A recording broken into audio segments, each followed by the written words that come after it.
במסגרת תוכניתנו רואים עולם, החלטנו היום לשים את האצבע על המפה ולהגיע לקולמה. איזה עיר נידחת בצרפת? לא, סתם. הכל התחיל בעצם מרעיון של רוני, שאמר לי שאני אסע לצלם את סבתא בקולמה ולראיין אותה. על ההיסטוריה, על המלחמה, על איך הכירה את סבא. זהו. אז רעיון שלה, אבל אני נסעתי. זאת תחנת הרכבת. אפשר לראות את השעון. הופה, 1:45, נכון? צריך להתחיל למהר, כי יום שישי היום. זהו. בתוכניתנו היום נשוחח עם גרום עמו. אני בטוח שיהיה נחמד. בסך הכל די קר פה, מעלה אחת. יש הטוענים אפילו 0.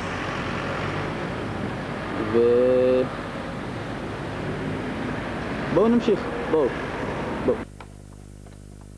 קצת לא נעים מרוני, אבל תכף נראה את החדר שקיבלתי לשבת, שתדעו שהוא די מדהים. זה מה שהזמינו לי פה. חדר במלון. ראו את העתיק פה, זה העתיק שלי.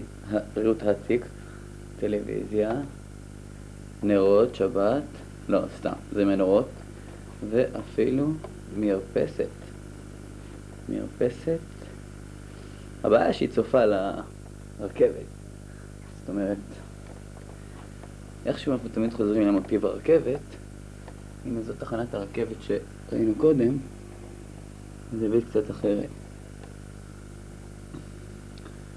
טוב, אני אתארגן ללכת לגרום עמו שוב. הנה, יש פה אפילו תמונות ארגנו לי. יפה, והמיטה זוגית. אני יכול לישון באלכסון אם אני רוצה. רואה מה הפסדת, רון? טוב, רגע, שכחתי עוד משהו. יש פה גם אמבטיה במלון הזה.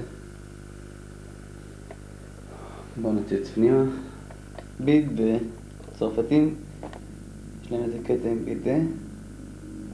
בידה זה בא מלשון בודד. טוב, אבל אני לא רוצה להיות בודד, אז אני מתארגן והולך לגרום עמו. ביי ביי. זה החדר של גרום עמו. תכף היא תיכנס. הנה אני יושב פה ומדבר למצלמה. זהו. תכף אני לוקח את תפקיד המראיין. ועל הכיסא הריק תשב סבתא גרום עמו. וננסה לנהל דו-שיח ולהעלות זיכרונות. הנה היא באה.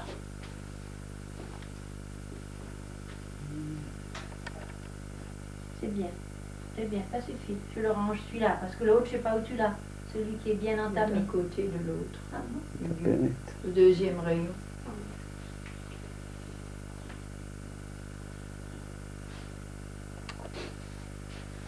Comme ça, oui. Et toi? Ça passe avec? Tu faut pas que tu te mettes On va changer. dans le cadre? Moi, on m'entend de toute façon. Il ressemble à Jean Bernheim. Oui, il a quelque chose. Qu'est-ce que c'est Jeanne Bernheim? Le fils d'un aussi d'ami. Ah, Bernheim. Aussi Bernheim, tu en as entendu parler. Oui. Alors, tu vois, tu perds. Encore, il est plus fin. Ah oui, ça c'est... Mais il a quelque chose que le gars à qui on pense. Est-ce que vous... Tu te souviens quelque chose de ta jeunesse? De ma jeunesse? Quand tu étais petit? Si je connais ma jeunesse. Si tu te rappelles quelque chose? Bien sûr. Où t'es né? Je suis née à Mulhouse. À Mulhouse? Je te donne la date. Oui. Le 6 avril 1909. Ça veut dire que la Première Guerre mondiale, tu avais 5 ans. J'avais 9 ans quand la guerre était terminée. 1918. La guerre de 14-18. Elle a commencé à 14. À 14. Alors, tu avais 5 ans. Tu Et te rappelles elle a quelque chose? terminé en 1918. J'avais donc 9 ans. Et vous avez senti la guerre? Hein? Et vous avez senti la guerre? Et comment nous étions dans la cave quand il y avait les bombardements. Et tes parents étaient où? À la Mes maison? parents nous étions ensemble. Et puis on voyait de loin un avion allemand flambant en feu qui a été descendu par un avion américain. Parce que les Américains et les Russes nous ont aidés. Vous avez vu l'avion américain? Hein? Vous avez vu les avions? On nous a dit après le lendemain, bien sûr, que c'était un avion américain qui l'avait descendu. Et puis après, quand il y a eu l'armistice, il n'y a jamais eu la paix vraiment avec l'Allemagne. On a été, maman m'a fait un costume alsacien, avec le nœud, costume rouge, tablier blanc, c'était magnifique. Il y avait des centaines et des centaines de personnes dans les rues. Et puis il y avait les poilus qui passaient et on criait « Vive les mulets, vive les soldats français !» Jamais on n'a vu un enthousiasme pareil, jamais. Même pas le premier 14 juillet. C'était encore beaucoup plus chaleureux la première année de l'armistice. Et puis après, on a continué à vivre. Et À Mulhouse, toujours? Toujours milieu juif, orthodoxe. Non, à Mulhouse, je veux dire. Toujours à Mulhouse. Pardon? À Mulhouse. Oui. Toujours à Mulhouse. On n'a jamais quitté Mulhouse. On a quitté l'appartement, on est allé ailleurs. J'étais avec papa, avec ton papa, faire une visite des lieux. Et on a demandé à la personne qui habitait au 2e étage où nous habitions si nous avons le droit de visiter l'appartement. Évidemment, il a changé. Hein. Quand c'était? Et quand papa était là, il y a 1 an. Ah, il y a 1 an. Oui, il n'y a pas Oui. longtemps. Alors il a été très chic et il a dit oui, mais vous ne le reconnaîtriez pas. Depuis, nous avons fait des transformations. La maison est restée, n'a pas été bombardée, mais l'intérieur, évidemment, il y a peu de choses que je reconnaissais. Et le beau jardin que nous avions avec de bonnes poires avait disparu et il y a eu une petite manufacture, un atelier. Alors, forcément, je n'ai pas reconnu, mais j'ai quand même remercié les gens qui nous ont fait voir là où je suis, où j'ai grandi. Je ne suis pas née là-bas, j'ai grandi là-bas. Et qu'est-ce que tu veux que je te dise encore? Il y a une grande communauté juive à Mulhouse? Une grande communauté, mais pas orthodoxe. Le rabbin était un homme très cultivé, le rabbin Blum, et c'était un érudit. Papa avait une grande bibliothèque et il n'a jamais voulu sortir sa Gemara, les Gemara, qui étaient un chasse de Vilna, comme on l'appelait, très valeureux. Et il a demandé au rabbin qui lui a demandé de lui prêter, il a dit « Rien ne sort de ma maison, mais si vous voulez, vous pouvez vérifier sur place ce que vous voulez. » Comme c'était un érudit sans être orthodoxe, ils ont gelernt, comme on dit, ensemble. Ils ont vérifié certains passages de cette Gemara ensemble. Et on a grandi là-bas. Et quand papa a terminé, on appelle ça un sioum. Il a fait un sioum. La Gemara. Oui. Et il a dit, je n'ai pas l'habitude de fêter les anniversaires, Serukatagoi, mais je veux faire venir mes enfants quand je fais le sioum. Malheureusement, il n'est même pas arrivé à faire ce sioum. Il est mort avant, peu de temps avant. À quel âge? Il n'avait pas 70 ans. Il n'est pas mort cardiaque comme on croyait, il est mort d'un œdème pulmonaire. Et quand, un an après sa mort, en 1933, il est mort, 1er janvier 1933, et oncle Abraham n'a pas voulu que nous restions seuls, maman et moi. Les garçons étaient partis, tout le monde était, les filles étaient mariées, j'étais seule à la maison. Et l'oncle Nati, dont tu as entendu parler, Oui. tu sais de quelle façon nous l'avons perdu? Tu sais? Non, je ne me rappelle plus. Non. Il a fait sa médecine, il a été sursitaire, il pouvait terminer, et il a après fait son service militaire au Maroc. Et malheureusement, c'est au Maroc qu'il a perdu la vie.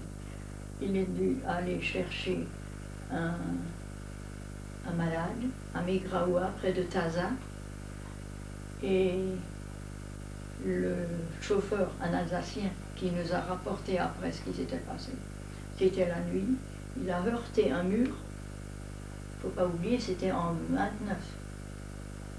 Les chemins étaient mauvais, explosion, ça a flambé.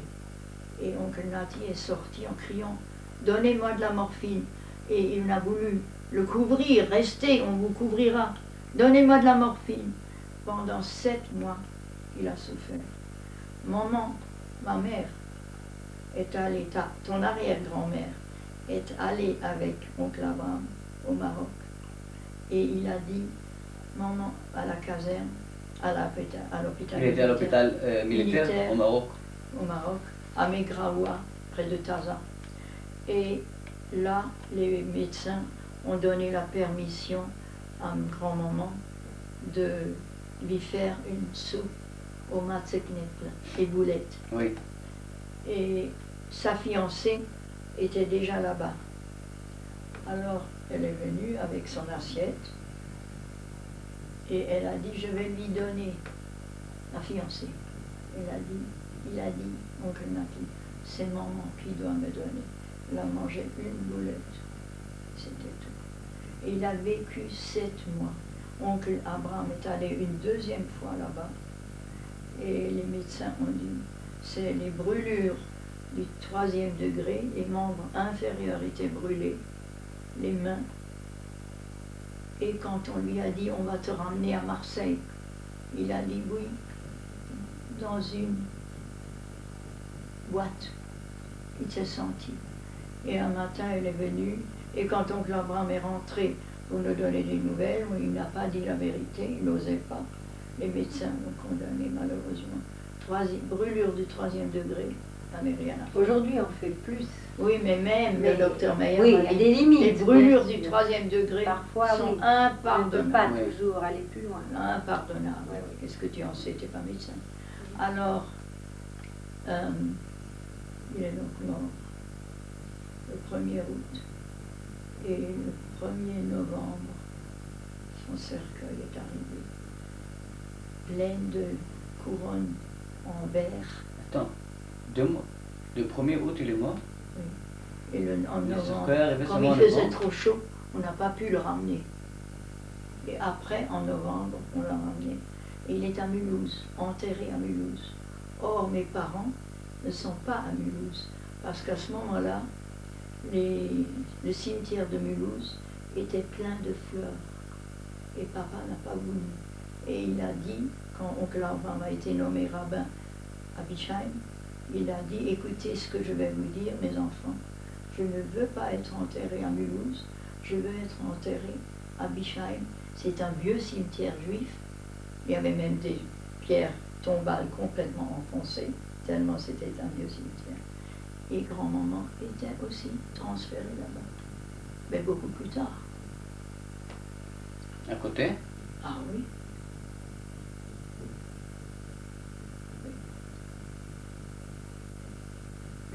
Et après, je suis mariée. 1 an après, je me suis mariée. Comment t'as rencontré oncle et grand-papa? Comment? Comment t'as rencontré grand-papa? Comment toi et grand-papa vous avez... Ton grand-père? Ouais. Eh bien, oui. Il a été un homme très honnête, très réservé. Oui, mais où tu l'as Comment connu? tu l'as rencontré? Où tu l'as connu? Où tu l'as Voilà. rencontré? Mais je veux te dire, c'est très simple. Oncle Abraham était marié avec la nièce du grand rabbin Veil, qui était une sommité au point de vue juif.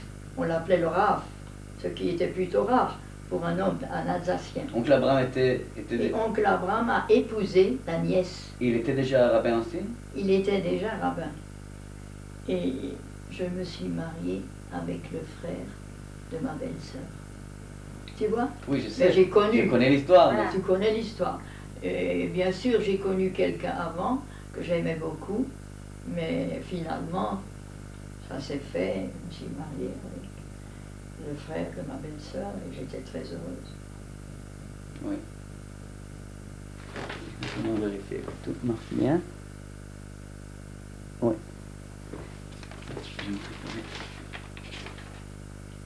Et où vous êtes mariés? On s'est marié à Bischheim. Et c'est justement ce Rav, cet oncle du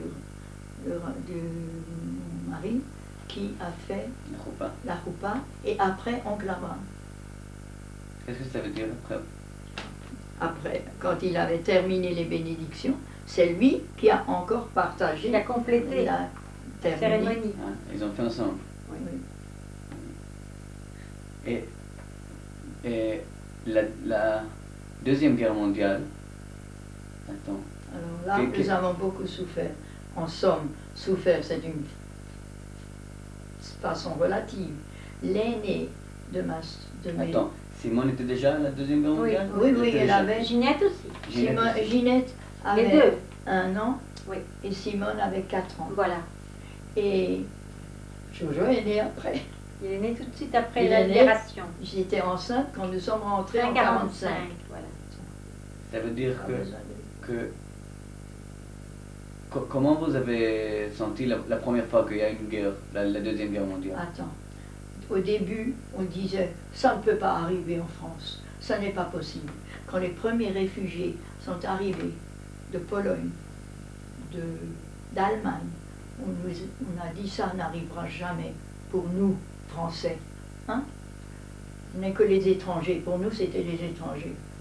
Mais peu à peu, il y a eu des rumeurs que des gens ont été arrêtés, des Français, en ville, qu'on ne les a plus jamais revus. Et alors on nous a dit, il est temps que vous partiez. Alors nous sommes partis dans les Vosges. J'ai encore dit à mon mari, à grand-papa, ferme bien les volets partout. Hein? On était naïfs. Et on est parti dans les Vosges. Et finalement, le 15 juin, Comment dans les Vosges? Chez qui? dans les Vosges, il n'y avait rien. C'est que dans les villes qu'il y avait quelque chose. Et dans les Vosges, à Plombières, c'était l'intérieur, soi-disant. On a commencé à dire, on ne peut pas rester là. On a loué. On a fait Shabbat là-bas. Et grand-maman, qui était avec nous, grand-papa, le père de papa, la personne qui gouvernait, qui s'occupait de mon beau-père, nous étions à 7 dans une vieille PB2, l'immatriculation du Haut-Rhin. Simone et Ginette dans un panier à linge. Au-dessus, on a mis le berceau avec un tas, ce qu'on pouvait entasser comme linge. Qu'est-ce qu'on peut faire quand on est en danger? On prend le plus utile, mais on a encore pris un peu d'argenterie. Et puis, on est parti, et on est arrivé à Moulins, où l'on nous a dit que des amis nous attendent. Un professeur de Colmar, qui nous a hébergés, tous les 7. Et entre-temps, nous avons eu un appartement mansardé, où nous avons pu faire un peu de cuisine, pas de viande bien sûr. Et quand on nous a dit que quelqu'un doit aller à la préfecture, il y avait déjà marqué Juifs, les Juifs et les étrangers ne peuvent pas rentrer à la préfecture. Défense de rentrer. Alors, on a débattu parmi nous, chez les Samuel, chez papa et grand-maman étaient déjà partis. Pas grand-maman, la mère de papa avait la sclérose en plaques. Elle ne pouvait pas être dans la voiture. Elle est partie avec des amis dans une autre voiture. Et longtemps on ne l'a plus retrouvée. Papa est allé une fois dans la rue et il a regardé les voitures du Haut-Rhin. Et finalement, elle était dans une voiture qui avait cueilli grand-maman et elle est partie à Vichy. Et on l'a recueillie après. Combien de temps après? Hein? Combien de temps après? Quelques mois. Et tante Marguerite a déjà reçu des lettres de condoléances. On croyait qu'elle était morte. Mais elle a dit, j'ai senti que maman n'était pas décédée. Effectivement, après, on était tous chez oncle Abraham. Et finalement, nous avons trouvé un appartement. Et l'Osé, c'est une chose d'origine russe, une institution russe, pour sauver les enfants des gens qui ont déjà été déportés. Quelle année c'était? L'Osé veut dire œuvre de secours aux enfants. Oui, mais c'était à quelle année? C'était en 41-42. C'était l'année critique. Oui. Et là, nous avons été, grand-papa a été nommé directeur. Moi, j'ai fait du bénévolat. J'étais devenue infirmière. Et il n'y avait que des enfants de déportés et quelques adultes qui venaient au Minyan. Et un jour, il y avait Onek Shabbat. Et il y avait dans le corridor le GIF, Union des Juifs de France. C'était traître. C'était un recensement que on nous a inscrits, donc on a été marqués. Et un jour, j'ai rencontré quelqu'un et il m'a dit, quoi? Vous portez sur vous cette carte, mais on vous livrera. Je l'ai détruite. Et un jour, il y avait Onek Shabbat. Et vous n'avez pas peur de faire Onek Shabbat? Non, on n'avait pas peur, c'est justement, attends. Et nous étions au rez-de-chaussée. Toute une maison nous avions. Il y avait des enfants, une cinquantaine de gosses, dont les parents, presque tous, étaient déportés. Et Déportés au camp? déportés dans des camps. Et on ne savait encore rien des chambres à gaz, on ignorait tout. Et subitement s'arrête une voiture d'officier allemand, avec un chauffeur.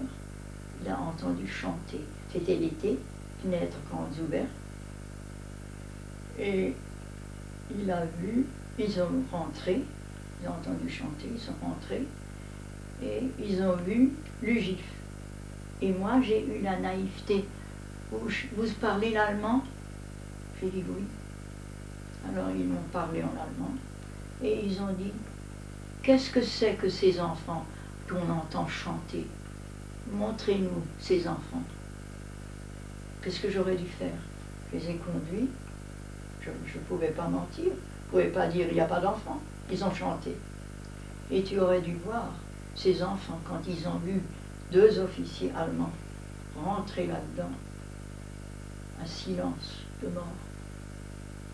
Alors, il m'a pris par le bras et il m'a dit, qu'est-ce que c'est que ces enfants? Il le savait très bien. J'ai dit en allemand, toujours en allemand, ça, vous devez savoir vous-même. Tu sais l'allemand? Non. Non. Alors ça, vous devez savoir. Dites-le en allemand. Comment tu l'as dit en allemand? Das müssen Sie besser wissen. Tu as compris? Oui. Alors, il a mieux dit, que moi. Voilà, il a dit, il dit au collègue, à son copain, officier, tu as entendu ce qu'elle dit? Que nous devons mieux le savoir? Alors il me prend par le bras et il me dit, si, wenn wir rumänische Soldaten wären und keine Deutsche, ce qui n'était pas d'ailleurs tout à fait bien, alle erschießen, tous fusillés.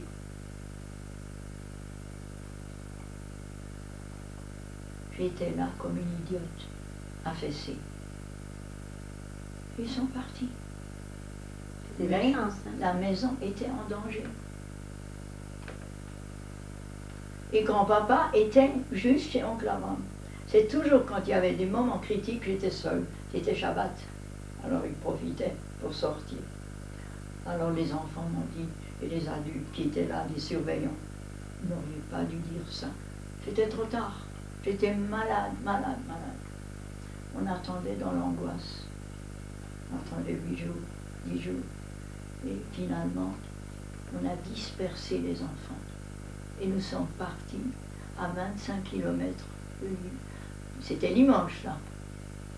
Et là, on a trouvé un château. Tu sais, les châtelains français qui avaient des châteaux avaient besoin d'argent. Ils ont loué à des sociétés. Ils ont loué à Lausée. Quel que soit dans quelle situation ils ont trouvé la maison, ils avaient besoin de sous. Et le siège de Lausée était à Montpellier. De sorte que, chaque fois qu'il y avait quelque chose, il fallait téléphoner à Montpellier. Et Montpellier nous a dit, tel et tel château, vous pouvez le louer. Et nous avons eu le loyer. Et dans le groll de ce château, il y avait un piano à queue. Et la gamine, Ginette, avait 4 ans. Elle a joué la 9e, sans le savoir, était douée. Ginette. La 9e symphonie de Beethoven.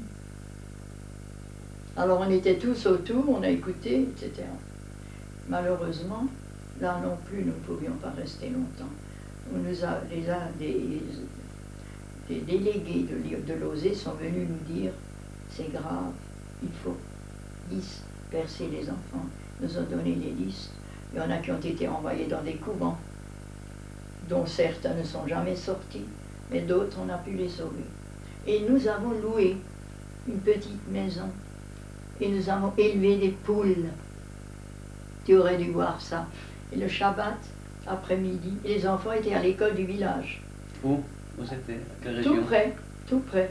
Tout près de Limoges? Oui, Noué, à Noué. Oui. c'est un Oui. petit À village. à 25 km. Alors, un jour, je devais aller chercher la viande. Il y avait encore de la viande à Limoges. Et puis, on a trouvé que finalement, je risquais le coup. Et je suis rentrée. Alors,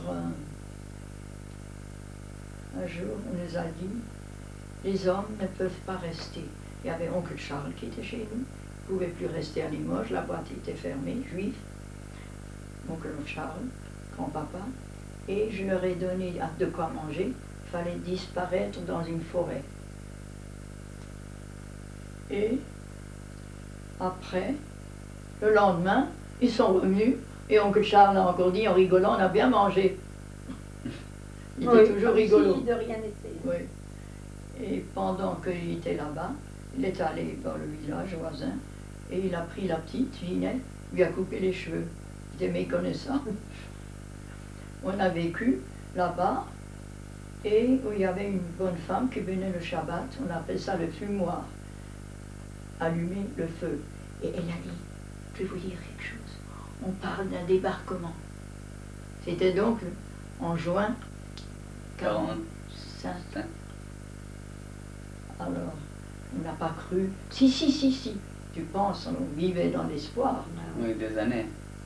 Et peu à peu, papa a repris la voiture.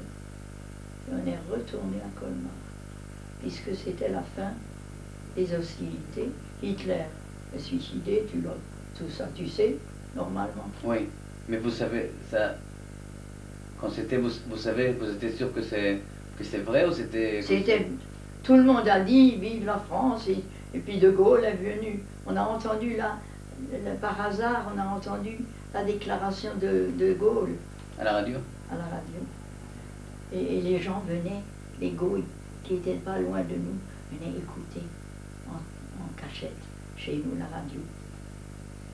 Et alors finalement, papa a revisé la voiture, elle marchait. Moi j'étais enceinte de Jojo, de ton père. 750 km, ça m'a rien fait. Mais arrivé à Colmar, plus rien. L'appartement était occupé par un dentiste. Il a déjà installé le salon, le salle d'attente. Dans l'autre pièce, il y avait le truc du dentiste, les appareils, tout ça. Comme il avait Il a noué la salle de bain qui était au propriétaire, que je ne puisse pas rentrer. Nous avons été dans un hôtel pas loin du Bristol, Terminus, ça s'appelait le Terminus, rue Bruat, au coin de la rue Bruat. Et là, nous avons dû vivre. Et comme j'avais une priorité au point de vue ticket de nourriture, j'étais enceinte, j'ai pu avoir du beurre, un peu des extras, etc. Et est venu aussi les deux professeurs, dont l'un était le fameux Samuel qui nous a logés à Moulins, et un autre, le Théoclin, qui est d'ailleurs tout. Il est mort en Israël, ce Samuel. Sa femme vit encore en Israël. Et Théoclin et sa femme vivent aussi en Israël. Alors ils ont mangé chez nous. Naturellement, ils ont mangé ce que nous avions. Ouais. Et peu à peu, la vie a repris. Mais alors attends, il fallait demander au type de se retirer parce qu'il avait un deuxième appartement. Autrement, nous n'aurions pas pu le sortir. De sorte, pourquoi? Parce qu'il avait un appartement privé et un appartement professionnel. Or, deux appartements, il n'avait pas le droit. Mais la loi, qu'est-ce qu'elle a dit? La loi était pour nous. La loi était pour nous. Et s'il a eu seulement un appartement? Alors il est devenu médecin de la caisse des malades. Mais il était furieux. Alors qu'est-ce qu'il a fait?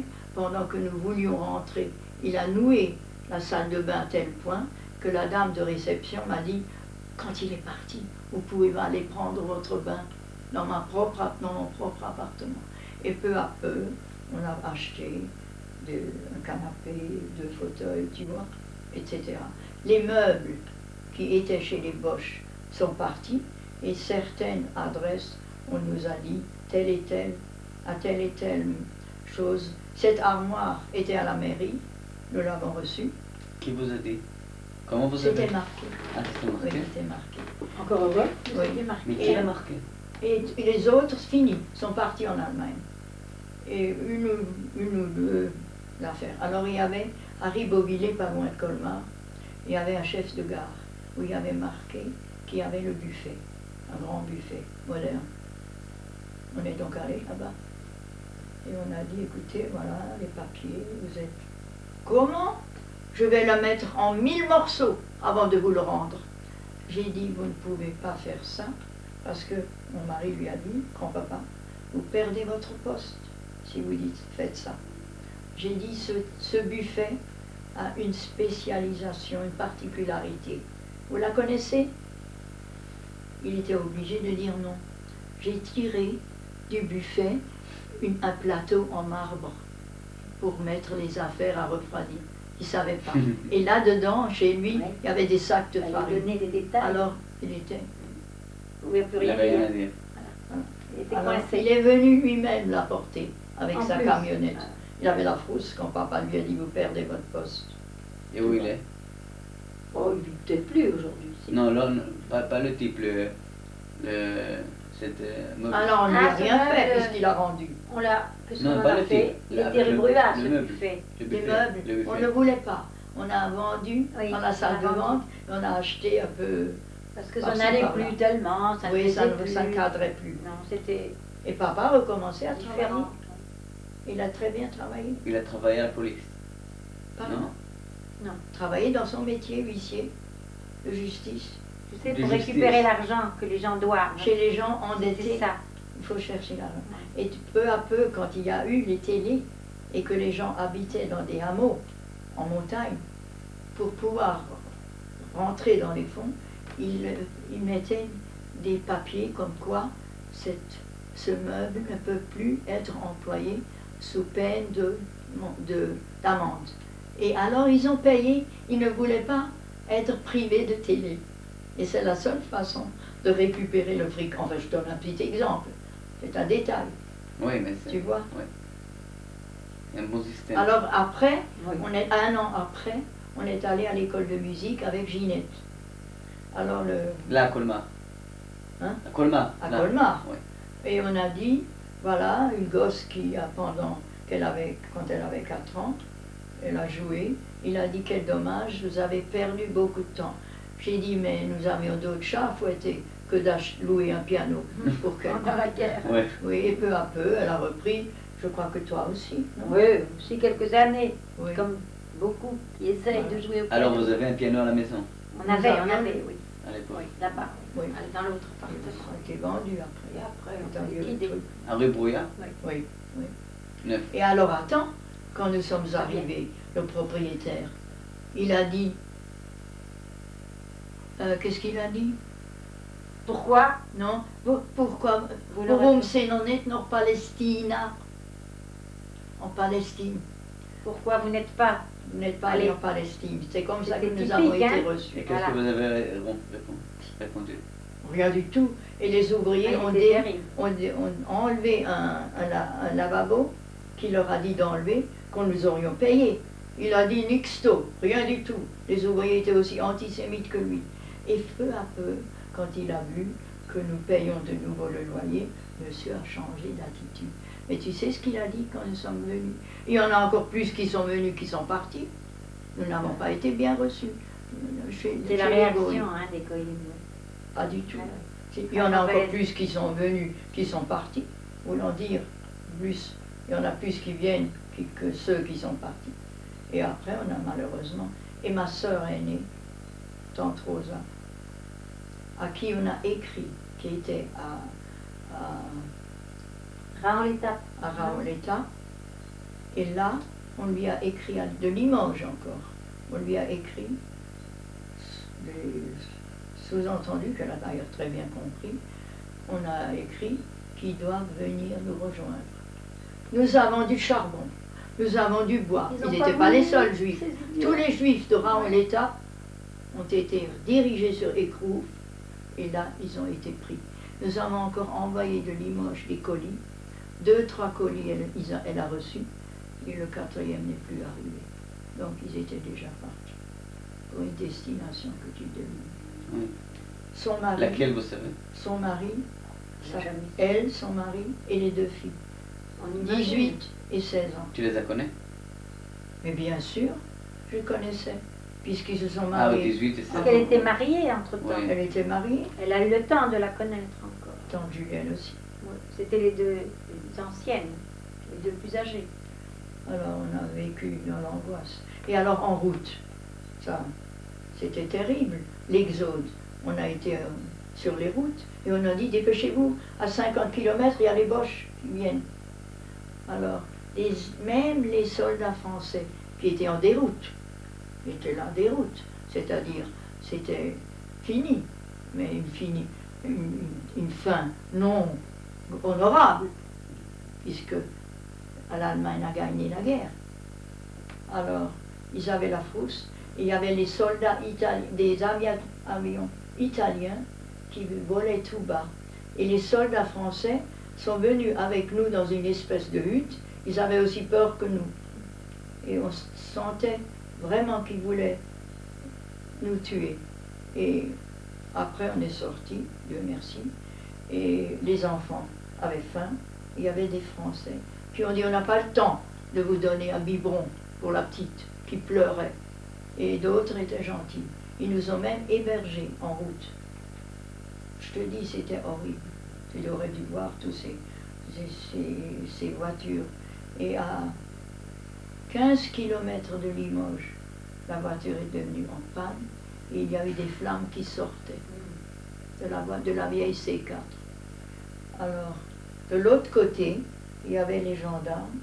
De l'autre côté de l'autoroute, on leur a fait des signaux. Ils sont venus et nous ont dépannés. Et ils ont dit, il faut absolument que cette voiture soit réparée. Et papa est allé, grand-papa est allé à Limoges chez un garagiste. Et nous avons attendu sur la route. Et nous étions en plein danger. Quelques heures. Quelques Oui, heures. ça pouvait être dangereux, hein. Oui, bien Tu sûr. te rends compte? Et il y a eu des moments que tu croyais que il n'y a pas de chance de survivre cette guerre? Toujours tu as... Espérer?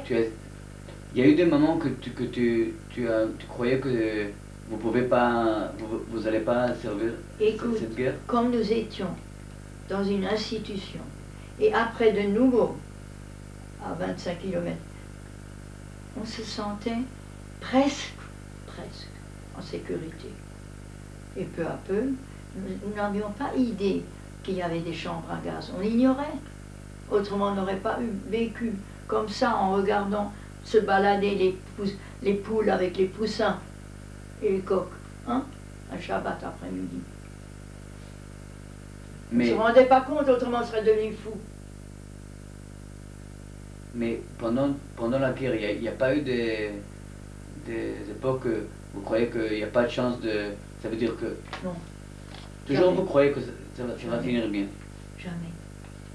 Ça, c'était notre chance. Ça, c'était... Comme on ça, n'a c'est ce qui jamais vous a été gardé- arrêté, On c'est a- pour ça. Alors attends, les enfants, quand on a déménagé de Limoges, de Noué, de Moulins à Limoges, il fallait chercher le passeport, comme je t'ai dit, à la préfecture. Et là, il y avait donc marqué « pas d'entrée pour les juifs ». Alors on a décidé que moi, qui n'avais pas l'air juif, je devais chercher des visas. Il y avait ce qu'on appelait une rivière la Madeleine. Un côté, c'était encore la France occupée, Libre. Ah oui. et l'autre côté, Occupée. c'était encore la France libre. Ben, ils nous ont rejoints bientôt. Et alors, il y avait une grande salle, j'avais la frousse. Et on n'a pas caché les noms à ce moment-là. On a continué à nous appeler. On nous Et plus appelait tard, Lévi. vous On avez- n'a jamais changé. de Jamais nom. changé. Jamais. C'est aussi de la chance. C'était aussi notre chance. Voilà. Alors, Lévi Robert, hein, il a appelé. Et c'était un Alsacien de la milice, un salaud. Et j'ai entendu à l'accent que c'est un Alsacien.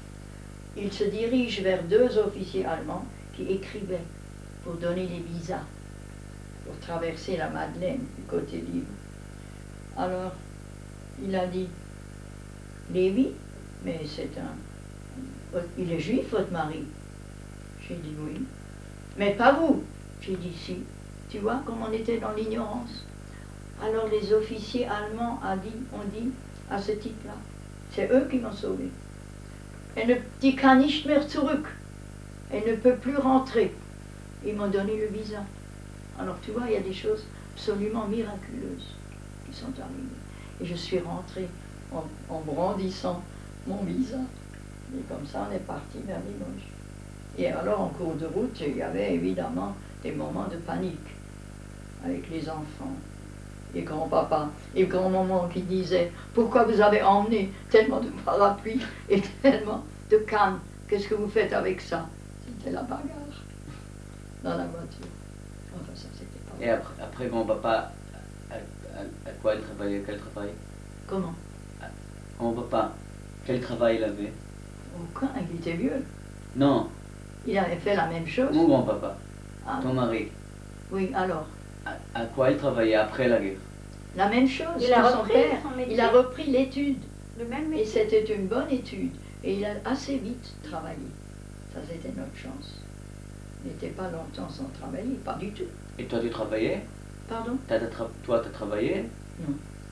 J'avais les enfants. T'avais Et les enfants. j'attendais Jojo. J'attendais ton papa. Et plus tard, après que Jojo était à l'école, Alors je m'occupais de la Vitso, La Vitso. etc. Beaucoup d'œuvres. qu'est-ce que tu as fait à la Vitson? Pardon? J'étais même présidente. Tu étais présidente de la Vitson? Pas au début, plus tard. Oui. J'avais toujours à faire. La Vitson, c'est des enfants juifs? Non. Ou c'est... ça J'avais pas- des amis non juifs qui étaient excessivement gentils avec Mais moi. Vitson, c'est pas une organisation juive? Une organisation, C'est Women, c'est naturellement c'est Women Oui. International Zionist C'était à Londres. Organization. C'est sioniste. à Londres. Oui, oui. Le siège était à Londres.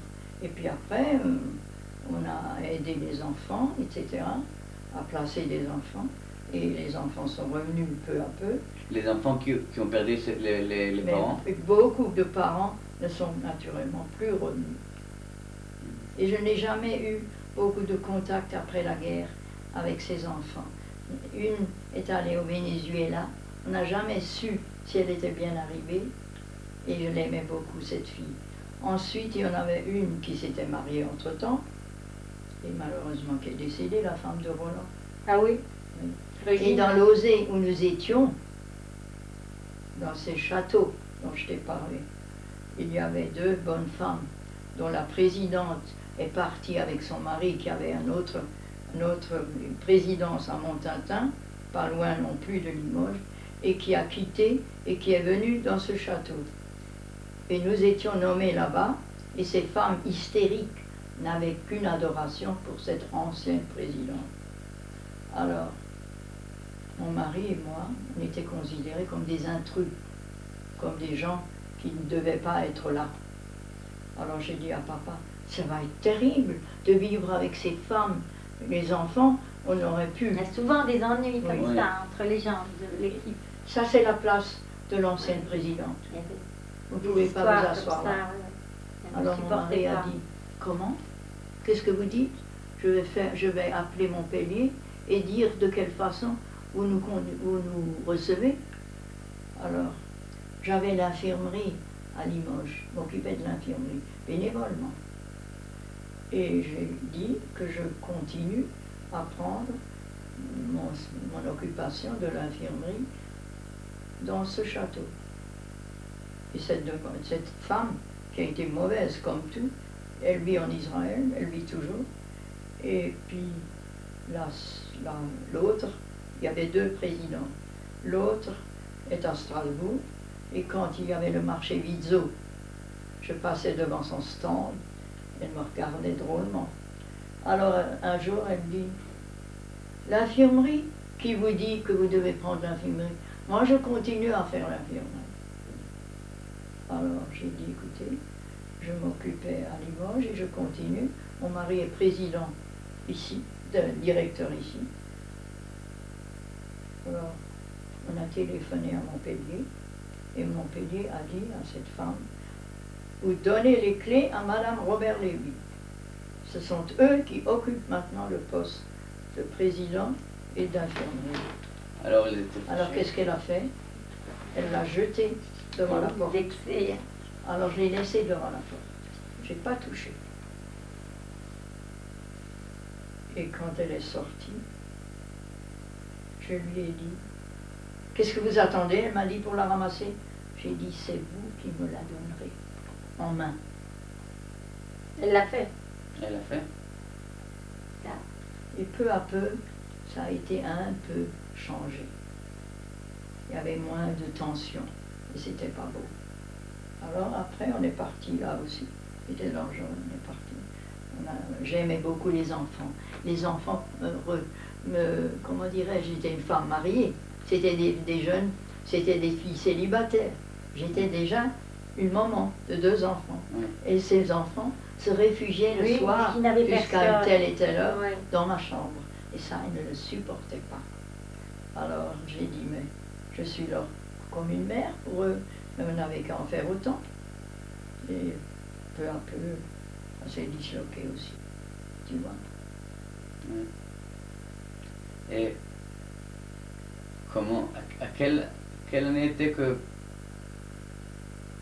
mon papa, qui a monté pour vivre en Israël, Ginette ou Jojo? D'abord, Ginette, figure-toi que j'ai eu les enfants, quand ils ont fait leur alia, j'ai gardé les enfants. Au lieu de 1 mois, ils avaient du mal à s'organiser, j'avais 3 mois les enfants. J'avais Joël et j'avais Noémie. Et je ne voulais plus les donner, ils ont été attachés à moi. Et Noémie, la petite... Joël et Noémie sont nés là, sont nés, oui. En Suisse, non? Non, Joël est né à Berne. À Berne. Mais Noémie est née à... Où Noémie est née où? Mulhouse. Non, ils étaient en Suisse avant de quitter. Oui, Les 2 en Suisse. les 2 en Suisse. Oui. À Bâle. Bah, Oui, encore à Noémie. Bâle. Alors écoute, donc ils ont préparé leur alia, ils croyaient que ça durait 1 mois, ça durait 3 mois. Et un jour, j'ai reçu une lettre comme quoi je dois les amener. J'ai pleuré comme une madeleine. Alors grand-papa a dit, il y avait une affaire Finali où 2 enfants devaient être convertis au catholicisme par une bonne femme, une dévote, qui voulait les convertir. Et subitement, mais avec beaucoup de procès, et grâce au grand rabbin Kaplan, qui était la fois là, le grand rabbin de France, ils ont eu l'aide de parents qui vivaient en Israël. et on a pu les retirer et les sauver pour vivre en Israël. Ce sont maintenant des adultes qui ont peut-être déjà des grands, Aujourd'hui, des ils sont petits-enfants. mariés, ils sont des enfants, Oui, ils ont une ils sont heureux. soixantaine d'années, Tout est fait. ils vivent en Israël. Oui. Et c'était un scandale à l'époque. Alors On a c'était du dans mal. tous les journaux. Oui, on a du mal à les récupérer. Alors, quand ton père m'a dit, Oui, c'est tu comme- veux faire une deuxième affaire Finali?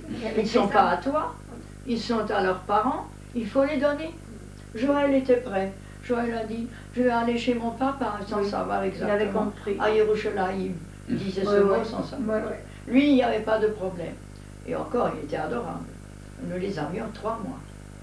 Et la petite ne connaissait que moi. Ben oui, elle était trop Et petite. par tous les vents, par tous les temps, je sortais avec eux. Et j'aurais pu avoir une aide, mais je ne voulais pas les donner. Ils étaient comme une responsabilité. Je sortais par tous les temps. Il y avait le carnaval en plein hiver chez nous, carnaval en février. Oui, comme en Brésil. Oui, mais moins important. Alors, évidemment, les défilés sont moins jolis. Ouais. Alors le petit avait peur des max. Il disait pas des masques, max. Max. Mais la petite, il y avait des grands yeux, elle Oui, mais, regardait, elle était elle avait adorable. des yeux comme ça, C'était comme des adorable. billes. Alors j'ai donc emmené les enfants en Israël. Et quand j'arrive dans l'avion, on me dit, écoutez madame, il y a une deuxième famille Lévi qui a pris votre manger, qui est inscrit, et c'est à eux que nous avons donné le repas qui était peut-être prévu pour vous Dans l'avion. dans l'avion, cachère. Alors il y avait un monsieur qui était à côté de moi, et un juif, mais pas pratiquant. Et il a dit, vous allez quand même donner quelque chose à manger à cet enfant. Alors j'ai dit, mais son papa ne sera pas d'accord si je donne à manger. Il a dit, j'ai faim grand-maman, Joël. La petite, pour la petite, j'avais des biberons. Alors il a dit, j'ai quelque chose qu'il peut manger, des petits gâteaux. Et finalement, ça allait. Et arrivé dans le truc de l'aéroport, il y avait une grande queue. Et j'avais sur les bras Noémie et Joël à la main, plus les valises. Alors, Grand-papa, où il était? Mais t'es parti seule. Tu es parti seul? mais Avec oui, les par enfants. grand-papa était à Colmar. Oui, il est Il resté. les a emmenés Il seuls. n'a pas Il accompagné. voulait les gosses avec moi. Et moi, comme il n'avait pas assez d'argent, c'est moi qui suis allée avec les enfants. Joël payait une petite partie, la petite, je l'avais sur les genoux. Alors attends, j'arrive donc dans l'aéroport. Subitement arrive une femme un peu hâlée. Je dois chercher votre petit-fils. Après les passeports, elle a su quelle dame était accostée. On lui a montré. Alors j'ai dit. Joël était tout de suite prêt. Parti. Va aller chez mon papa. Alors,